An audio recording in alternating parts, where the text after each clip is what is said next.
Olá pessoal, tudo bem? Estamos de volta aqui à nossa aula de Direito Constitucional. Meu nome é Walter da Cruz e na aula anterior estávamos falando sobre o ADCT, o Ato das Disposições Constitucionais Transitórias. Eu disse a vocês que o ADCT, né, é esse conjunto de normas aí que existem para regular, para organizar a passagem de uma ordem constitucional anterior para uma nova ordem constitucional, ok?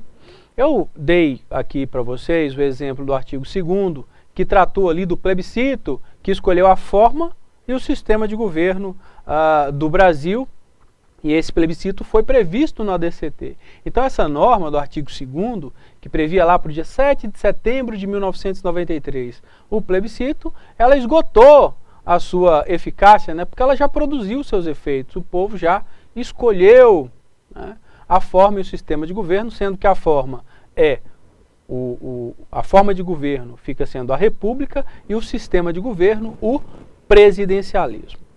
Mas eu dei também, pessoal, o exemplo aqui do artigo 10.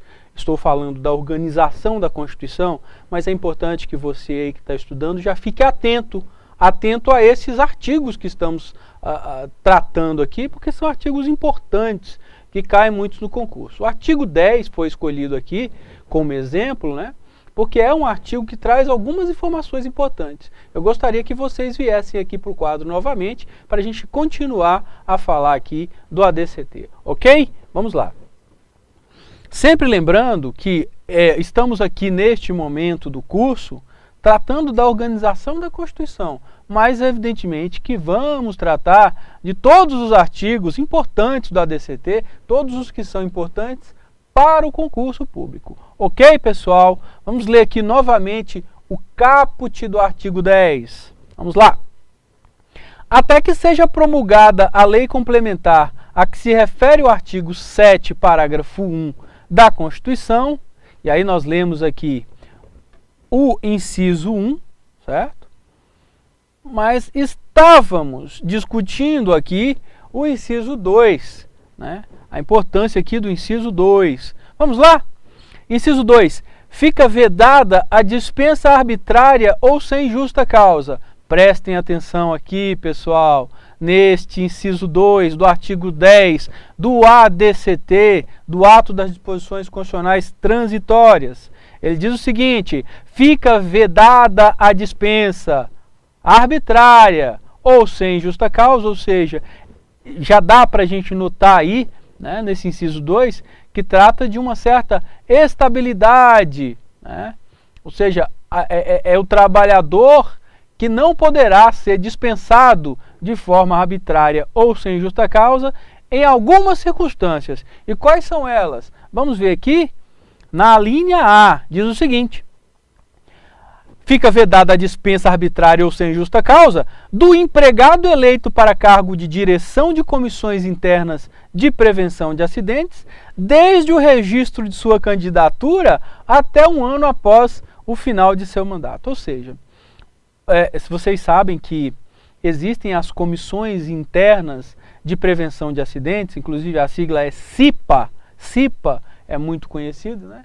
Essa comissão que cuida da questão da prevenção de acidentes de trabalho, ou seja, é uma comissão ali relacionada à questão da saúde do trabalhador, principalmente daquele trabalhador que trabalha em condições de risco, né? Como exemplo aqui nós temos os trabalhadores da construção civil, né? Sempre se forma aí a comissão interna de prevenção de acidentes, está sempre atendendo, né, cuidando, né, para que evite, né, qualquer acidente, qualquer problema que possa ocorrer com o trabalhador. Mas esses integrantes da comissão, eles são eleitos, né? Eles disputam uma eleição, como acontecem também com os sindicatos, né, os integrantes dos sindicatos. Então, muitas vezes esses trabalhadores poderiam sofrer alguma pressão, alguma retaliação, alguma perseguição, né, por ser representantes que estão ligados à defesa dos trabalhadores. Para que isso não ocorra, para que esse trabalhador tenha uma segurança de poder trabalhar e ao mesmo tempo participar da comissão, a Constituição no ADCT artigo 10, inciso 2, a linha A, criou essa estabilidade, ou seja, ele não pode ser demitido de forma arbitrária ou sem justa causa, né, desde o registro de sua candidatura até um ano após o final de seu mandato, né? Então ele tem a estabilidade aí no seu trabalho. A outra estabilidade é da empregada gestante, aqui na linha B. A empregada gestante, desde a confirmação da gravidez até 5 meses após o parto, tem estabilidade no emprego, não pode ser demitida, certo? Esta previsão está na linha B do artigo 10, inciso 2, do ato das disposições constitucionais transitórias. Olha só, gente. Entendeu?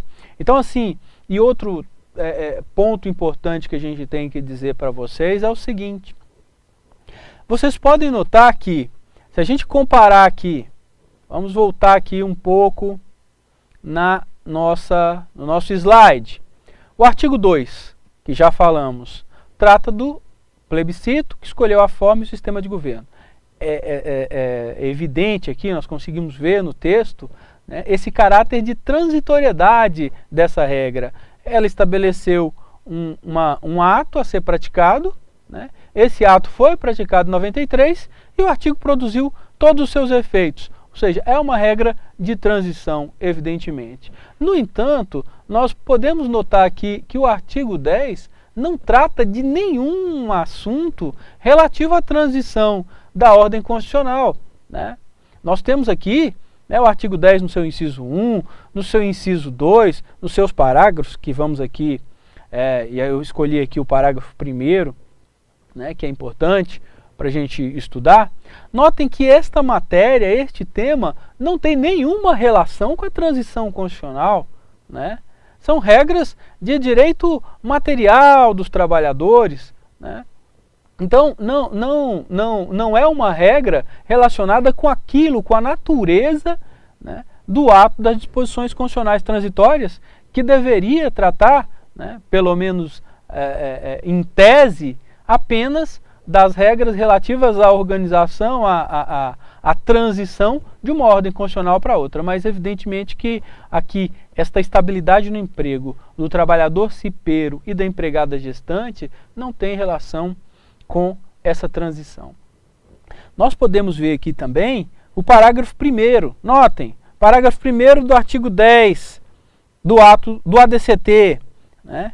Ele diz o seguinte: até que a lei venha a disciplinar o disposto no artigo 7º, né, inciso 19 da Constituição, o prazo de licença paternidade a que se refere o inciso é de 5 dias.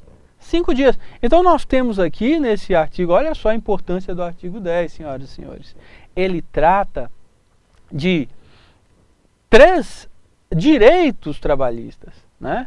A estabilidade no emprego do trabalhador cipeiro, a estabilidade no emprego da empregada gestante, né, aí durante um período entre a confirmação da gravidez até 5 meses após o parto, e também do pai, né, do trabalhador que se torna pai ali, ele vai ter a licença paternidade de 5 dias. 5 dias. Isso está lá no ADCT. Importante dizer, pessoal, que essa e todas as outras regras do ADCT que necessitam de lei, como é o caso aqui, a gente pode ver que até que a lei venha a disciplinar no parágrafo 1º, muitas dessas regras, inclusive algumas aqui do artigo 10, elas ainda não tiveram essa lei, né? Essa lei para disciplinar o disposto. Então, as regras do ADCT continuam em vigor, né? Muitas regras do ADCT continuam em vigor, porque o legislador ainda não tratou de criar aquela lei que regule a situação prevista na Constituição. Correto, pessoal? Tranquilo? Tudo bem? Bom, eu gostaria de dizer para vocês que nós vamos, mais uma vez dizer para vocês que nós vamos estudar aqui todos os artigos que são importantes para o concurso público. Mas você pode perceber que nos exemplos que estamos dando aqui acerca da organização, da Constituição, da teoria constitucional, você já pode ir aprendendo aí. Você já vai pegando os artigos, já vai conhecendo o texto constitucional, né?